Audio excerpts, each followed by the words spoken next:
All right, ladies and gentlemen, we are back right here on The Vibe today on this Friday, this Friday as they like to call it. I have on the line with me a very special guest. He is part of the band Soul Asylum, Mr. David Pirner on the other end of the line. David, how you doing? Not too bad, Cody. How are you? I am doing fantastic, man. I am doing fantastic. What is Friday? Friday, it's Friday, but it's like, yeah, it's Friday, you know? Oh, okay, I got it. Yeah. All right, David, when was the first time you could remember, like, getting into music? Well, probably in church when I was a real little kid, or from the radio. I wanted to play an instrument when I was real little, and I first started playing on the trumpet. But that's an interesting question. I mean, I probably my mother singing, Yeah. or whatever they were listening to on the radio. Did you idolize anybody when you were growing up, or did you look up to anybody that you, in the music industry, that you really were like, man, I want to be like them? Yeah, at first it was like drummers, like Buddy Rich and Gene Krupa and stuff like that. Yeah, I just, you know, I was one of those kids. I like banging on pots and pans and stuff. Yeah. Yeah, I mean, you know, it sort of changed over time, and, you know, eventually I was doing the Elvis impersonation when I was real young, and the adults got a kick out of that. So yeah, I mean, it kind of evolved from there, I guess. Well, that's pretty neat. Elvis, he was a really good musician, a cool guy, man. Too bad we don't have him around anymore. So Soul Asylum started in the mid-'80s. When you were first coming up, do you know of any, like, challenges that you had to go through? Like, what was your biggest challenge coming up in the 80s right there? You mean as far as the band is concerned? Yes, getting the band going, getting things organized and stuff like that. Well, I guess, let me see, I started out a high school band, and we didn't have any real ambitions or anything, and then I met these kids from a different school, and that's when we started what was known as Loud Fast Rules, which is what the band was called before it changed its name to Soul Asylum. And we didn't really have a lot of big fancy dreams or anything. We just kind of had a very punk rock methodology, which was basically, you know, no future and no plans and no nothing, just kind of being screwballs and having fun, you know, and really trying to take all the pretension out of it as far as, you know, knowing that we weren't very good, and that was kind of part of it.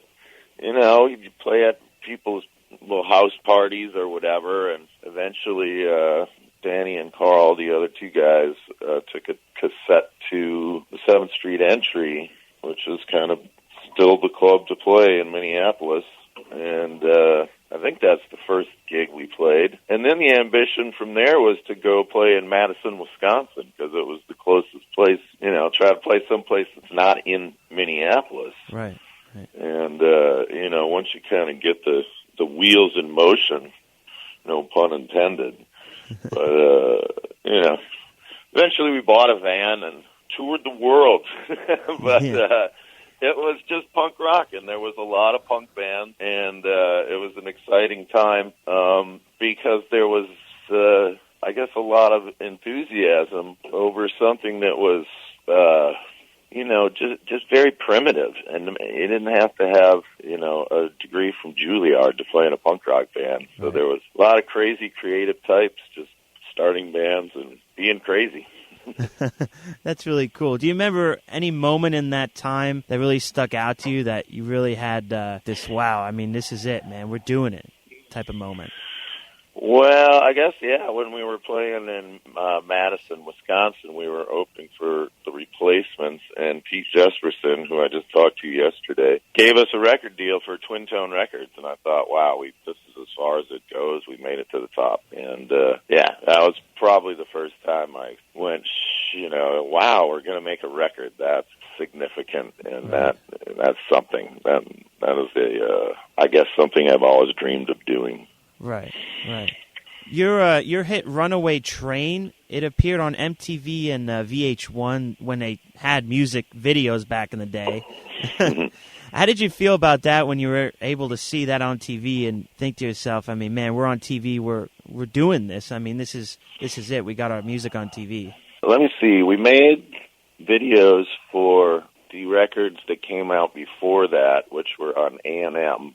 So we were still we put out 2 records on a major label, and we made videos for those, and they didn't get a lot of play, but it was part of what you do. You make a video.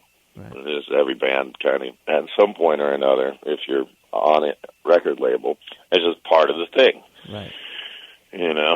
So, not necessarily a thrilling process. I mean, it's not necessarily something that comes naturally to a musician, to be entertaining on TV, I guess. So a lot of it is on the director, and we don't, we were just like, keep us out of the video as much as possible. We don't really want to be in it that much, and of course you have to fight with people about that because that's really the object. Right. And so after trying a few times, we put up a Somebody to Shove video, and MTV put that into heavy rotation, as it were. And things were kind of happening. The guy that directed the Somebody to Shove video turned out to be Zack Snyder, the guy that made a whole bunch of huge budget superhero movies, 300 and The Watchmen, and most recently, I think, Superman and Batman or something. Wow. And the guy that made the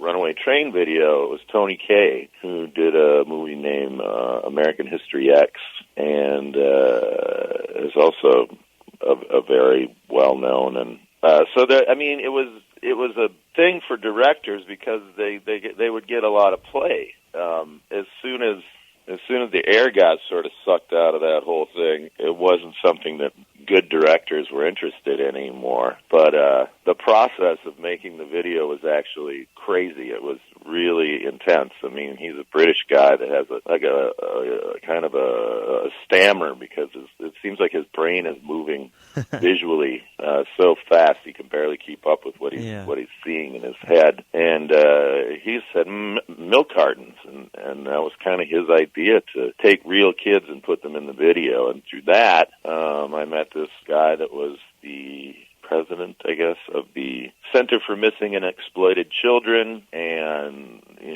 just kind of got involved in the whole theme of the video, which is just not, the song's not about runaway children. It was just a word thing that Tony Kaye made. And to that effect, I would get people going, God, I woke up this morning and I turned on the TV and you were being interviewed by Katie Couric and stuff like that. And that was kind of weird. I mean, it kind of went into the mainstream thing. But it was a situation where we did exactly what we'd intended to do, which was sort of take a music video, which really doesn't have much purpose other than a promotional sort of tool for the band, and turn it into a public service announcement.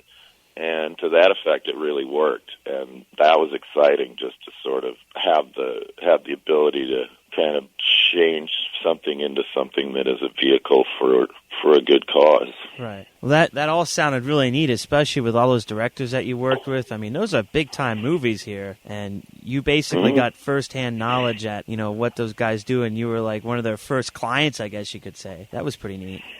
Yeah. There's a lot of directors that sort of came up through making music videos, at least from that period. It was just it was a way to get a budget and to do something to show off your directing chops, so to speak. Right. So you're on this tour now with Adelita's Way and Fuel. Do you tour with those bands normally, or is this your first tour with those bands? We just played a couple shows with Fuel. They're really cool. That doesn't really rhyme, but yeah, great guys, cool band. So yeah, that was the first time I'd played with them.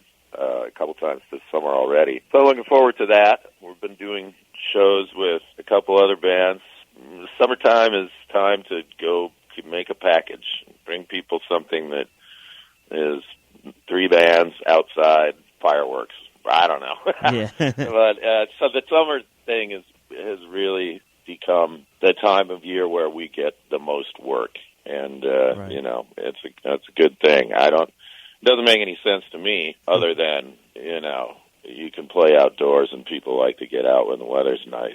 We kind of grew up in dank, crappy bars that are painted black, and so now we're playing during the daytime, and it's a little weird, but I like it. Any gig's a good gig if people are enjoying themselves, I suppose.